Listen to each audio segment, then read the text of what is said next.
लड़की ब्राह्मण है और पिता शूद्र है। अब जो तुम्हारी औलाद होगी, संतान, तुम उसे क्या नाम दोगे? वो ब्राह्मण कहलाएगा कि शूद्र कहलाएगा? बताओ। ना वो पूरा ब्राह्मण हुआ, ना वो पूरा शूद्र हुआ, वह हो गया वर्ण संकरी।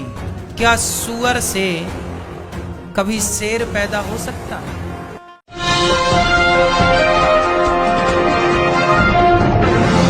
साथियों नमस्कार, मैं हूं नीरज पटेल और आप देख रहे हैं नेशनल जनमत। पाखंड और अंधविश्वास के विरोध की जब भी बात होती है तो एक सवाल उठता है, क्या बहुजन वैचारिकी में इसका विरोध इतना जरूरी है? नेशनल जनमत के हाथ पाखंडी कथावाचक अनिरुद्धाचार्य का एक ऐसा वीडियो लगा है जो बताता है कि कथावाचन के पीछे इनका असली मकसद जाति श्रेष्ठता को बनाए रखते हुए वर्ण व्यवस्था को मजबूत करना है।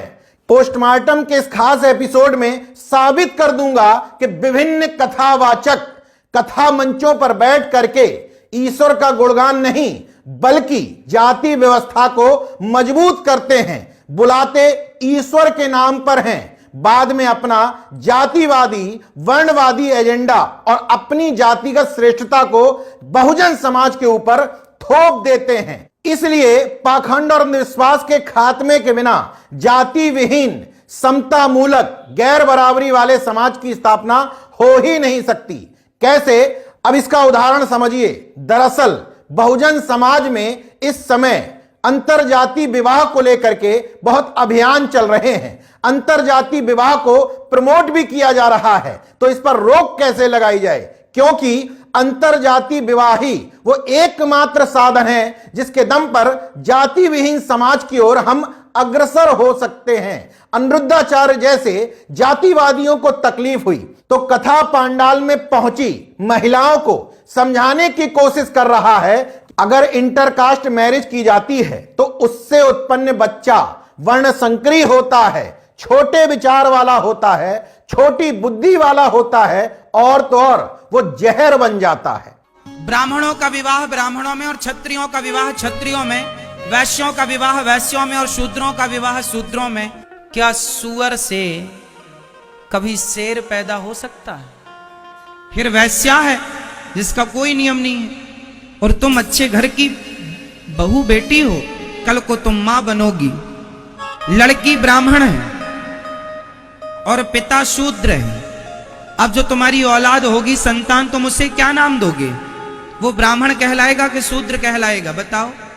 ना वो पूरा ब्राह्मण हुआ, ना वो पूरा शूद्र हुआ, वह हो गया वर्ण संकरी। वर्ण संकरी मतलब विचारों की संकीर्णता, छोटे विचार वाला, छोटी बुद्धि वाला। फिर आप उसको कितना समझाओ वो नहीं समझेगा। अब आगे असली खेल समझिए। यहीं पर एंट्री होती है आपके पाखंड और अंधश्रद्धा के इस्तेमाल की। उसको पता है कि बात आप ऐसे ही नहीं मानेंगे तो आपको डर का खौफ दिखाया जाता है। बताया जाता है कि वर्ण संकरी संतान से आपके वो पितर जिनका पता नहीं कि हैं कहां, वो पानी नहीं पीते उसके हाथ से, पिंडदान नहीं लेते। शास्त्र स्पष्ट कहते हैं, सुनो, जिसकी संतान वर्ण संकरी होती है उसके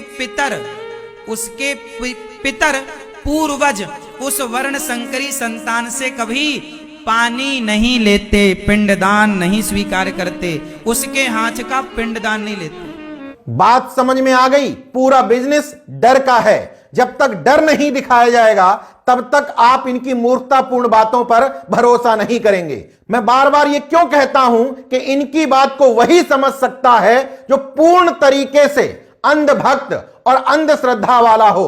क्योंकि जैसे ये दो जातियों की संतानों को जहर बताने के लिए शहद और घी का उदाहरण दे रहा है, अगर कोई पढ़ा लिखा व्यक्ति, विज्ञानवादी व्यक्ति, तर्कवादी व्यक्ति वहां बैठा होता तो बताता कि निषेचन यानी कि फर्टिलाइजेशन की प्रक्रिया शुक्राणु और अंडे के मिलने से बनती है। क्रोमोसोम से तय होता है कि संतान कैसी होगी। तुम्हारे ये शहद और घी का उदाहरण वहां उसी तरीके से फिट नहीं होता जिस तरीके से शिवाजी महाराज परम प्रतापी थे। कैसे? शिवाजी महाराज की मां जीजाबाई जाधव कुल से थीं और उनके पिता शाहजी भोसले भोसले कुल से थे। यानी कि उस दौर के उस अंतरजातीय विवाह से उत्पन्न संतान शिवाजी महाराज जैसी परम प्रतापी होती है।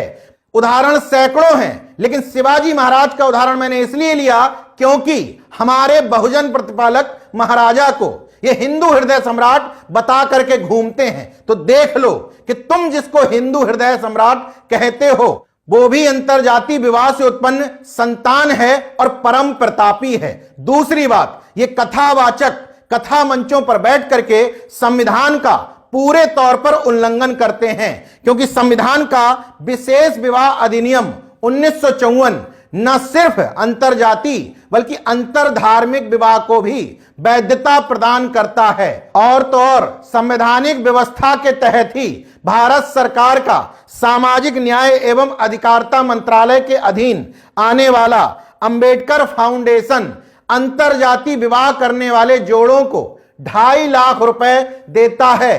उत्तर प्रदेश सरकार 50,000 रुपए अलग से देती है। बिहार सरकार ने 50,000 को बढ़ा करके 1 लाख रुपए कर दिया है। यानी कि संवैधानिक तौर पर जिस विवाह को कानूनी मान्यता प्रदान की जाती है उस विवाह को यह कथावाचक जहर बताने की कोशिश करते हुए समाज में विभेद पैदा करने की कोशिश कर रहा है। लेकिन अंतरजातीय विवाह में अनुदान लेने के लिए यह कंपलसरी है कि जोड़े में से एक SC ST होना अनिवार्य है। इसका मतलब कि बाबा साहब एनिलेशन ऑफ कास्ट में जो लिख रहे थे, जाति पाति तोड़क मंडल बना करके संतराम BA प्रजापति जो सोच रहे थे कि जाति टूटेगी कैसे, तमाम सॉल्यूशंस में पहले नंबर पर उन्होंने रखा था इंटरकास्ट मैरिज, यानी कि अंतरजातीय विवाह। अब से एक सवाल ये आता है कि तमाम लव मैरिजेस हो रही हैं, लेकिन नेशन जनमत का मानना है कि असली इंटरकास्ट मैरिज जो बाबा साहब और संतराम BA प्रजापति चाहते थे वो तब होगी जब कुर्मी रिश्ता लेकर के यादव के यहां जाए, यादव मौर्य के यहां जाए, मौर्य राजभर के यहां जाए, चमार धोबी के यहां जाए, धोबी खटीक के यहां जाए, खटीक वाल्मीकि के यहां जाए। मतलब अपनी तरफ से लव मैरिज करने वाले जोड़ों की बात अलग है। जब समाज में सिस्टम आ जाएगा कि हमें कोई रिश्ता पसंद आता है बराबरी का, तो हम कम से कम उसके घर खुद रिश्ता लेकर के पहुंचें, वो असली इंटरकास्ट मैरिज होगी। फिर भी बहुजन समाज में जो इंटरकास्ट मैरिज को लेकर के प्रयास किए जा रहे हैं, उन्हीं प्रयासों को देखते हुए अनिरुद्धाचार्य जैसे जातिवादियों को यह तकलीफ है और वो ये साफ साफ बता रहा है कि वर्ण व्यवस्था के तहत वर्ण की वर्ण में शादी होना जरूरी है, नहीं तो संतान वर्ण संकरी पैदा होती है। लेकिन अनिरुद्धाचार्य एक बहुत अच्छी बात कहता है ब्राह्मण को ब्राह्मण में, क्षत्रिय को क्षत्रिय में, वैश्य को वैश्य में और शूद्र को शूद्र में विवाह करना चाहिए।